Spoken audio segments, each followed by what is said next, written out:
I remember one day, driving my new Erendite on the highway past the Sunset Motel. The sun was at a low point, on the edge of golden hour when I arrived at my destination. I'd found a white dress a while back in a suitcase on the side of the road, which hardly seems unreasonable considering the game I'm playing, so I decided to take ray tracing for a spin. Believe it or not, AMD had horrible ray tracing capabilities, and I proceeded with a measly 10 frames per second. I wondered how my character might look in the light, so I confidently toggled photo mode and I haven't looked back. I became so inspired by that one photo that I took my V to Japantown to get a little freaky and stand in the center of the street with a cigarette. Before, and here are some examples I pulled out of the depths, I had no idea what I was doing, and I also didn't give a damn about photo modes. I also half expect that they're going to be some half-baked last-second implement for immersion's sake, but I was definitely wrong. For a game all about style and how you fit into the world, I was very wrong. So, I continued shooting. Any light fixture I found appealing, any scene I found beautiful, I'd stop, max out my settings, and while my PC screamed for help, I took more and more photos. One day, a real-life friend of mine asked me to show him the outfits that I'd been using in my playthrough as of late. I spent an hour on a night where I really should be getting to bed, taking pics like these in Cyberpunk. It's not very in-depth, but messing with expressions and angles started to add some real depth to these photos. They had a fascinating sort of life to them.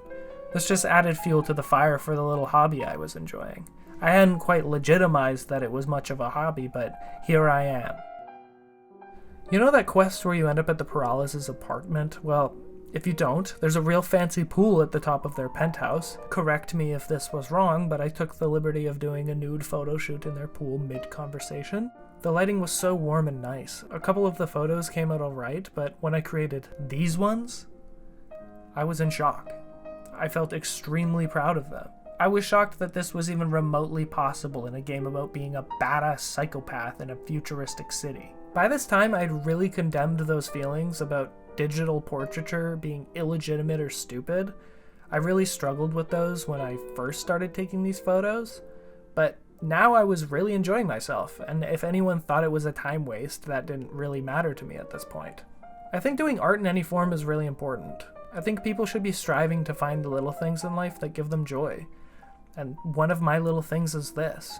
I find it very fascinating how these kinds of emotions and feelings can be emulated within a video game, or in any digital space in general. It started to really blur that line for me. I'm not going to say that Cyberpunk forced my hand to do this, but it absolutely played a part in it. I bought the best computer that I could afford to fuel my sick digital obsession. I don't believe I would have been able to achieve these shots with this kind of hardware if I had not spent so much time learning everything.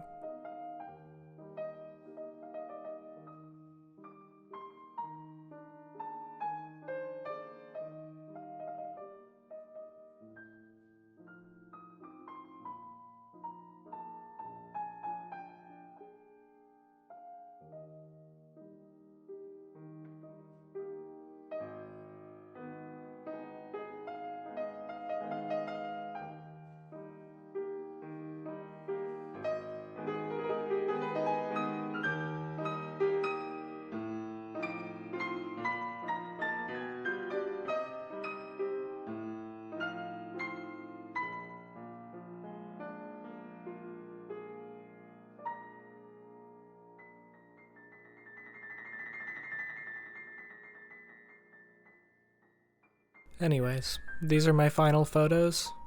They're my favorite I've taken so far, and it's taken a long time to achieve them, but I don't know if I'm gonna keep going with Cyberpunk, but I'm really interested in what the digital world can offer here, so if you'd like to come on this journey with me, feel free to subscribe, give this video a like. I would really appreciate it. Thank you.